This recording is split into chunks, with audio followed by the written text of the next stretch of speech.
Higit 13 milyong halaga ng marijuana, sinira at sinunog sa 5 araw na operasyon ng Police Regional Office 1 at Philippine Drug Enforcement Agency sa Ilocos Sur. Police Staff Sergeant John Del Supremo sa report. Isang malawakang operasyon kontra ilegal na droga ang isinagawa ng mga otoridad sa bayan ng Supon, Ilocos Sur. Sa loob lamang ng 5 araw na operasyon, tuluyang binuwag at sinunog ng PRO1 at PIDEA ang mga plantasyong pinaniniwalaang pinagkukuhanan ng malaking supply ng marijuana sa rehiyon.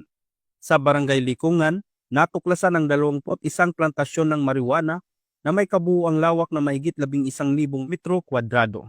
Matapos ang masusing inventaryo, nasa 52,910 fully grown marijuana plants at 62,610 marijuana seedlings ang nakumpiska na tinatayang nagkakalaga ng 13,086,400 batay sa standard drug price.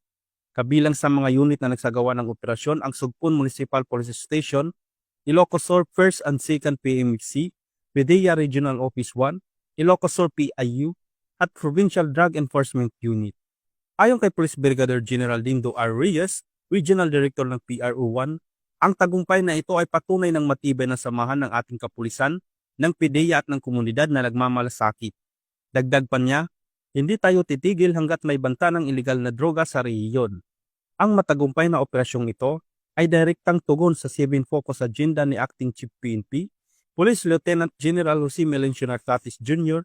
na layong paigtingin ang kampanya laban sa ilegal na droga upang masiguro ang mas ligtas at mapayapang pamayanan tungo sa pagkamit ng mas ligtas na komunidad at sa adhikain ng isang bagong Pilipinas.